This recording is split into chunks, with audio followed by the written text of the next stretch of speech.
This is my story. I've always been shy. I'm not just talking about the kind of garden variety shyness most people occasionally suffer from.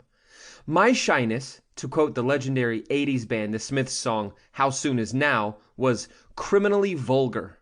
I would freeze up, as in physically freeze up. In many cases, I would get so terrified of having to speak to a crowd of strangers or even meet new people in an unfamiliar place, I didn't want to leave home. That's how bad it was for me. In fact, every time I have to meet someone new or make a presentation or otherwise have to be physically in front of people I didn't already know, I would get close to becoming physically sick. Even if I didn't throw up, the physical effects of my shyness really frustrated me. I would get cold sweats, would feel lightheaded. In some cases, I would feel temporarily deaf. People would talk to me, but I could barely hear what they were saying. Not surprisingly, all these issues crippled my social life, and I'm just talking about the physical effects of my shyness. The emotional and psychological self-tortures that I endured were brutal as well. Indeed, things got so bad that I thought I would never find anyone to share my life with. My work prospects were very limited since almost all jobs require some sort of interpersonal contact or some sort of public contact. I was at the end of my rope. I thought I was a hopeless basket case, an irredeemable victim of my own personal neuroses, until I went on a trip with friends to Italy. In between sights at ancient ruins in Rome, my best friend told me that my issues were all in my head. He sat me down and broke everything down for me. I have a great degree from a top world-class university. I have a great job and a great income, an income most people would want to earn. I had no debt. Everything I possessed I owned outright. I did not have any student debt. I was in shape. I was not a bad-looking guy, and on he went. He was forcing me to look at my life. He was pushing me to look at myself from a perspective I don't usually use. That was when everything changed.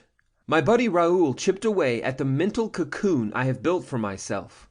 For the longest time, my comfort zone's walls provided me with some measure of comfort. Little did I know, the more I retreated into my fear of people and rejection, the more the walls of my comfort zone caved in around me. It became my personal mental prison. After that trip, I was drinking coffee alone at the company dining hall. I asked myself a very simple question.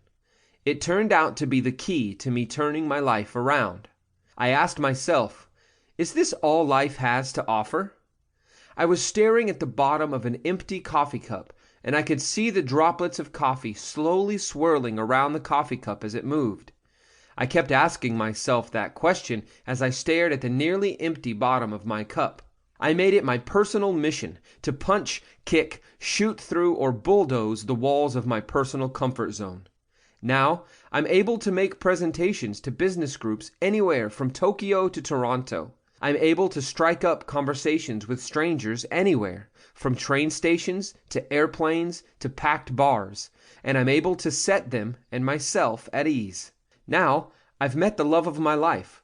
It took me taking courage and boldly marching out of my comfort zone and personal shell for me to meet her, finally.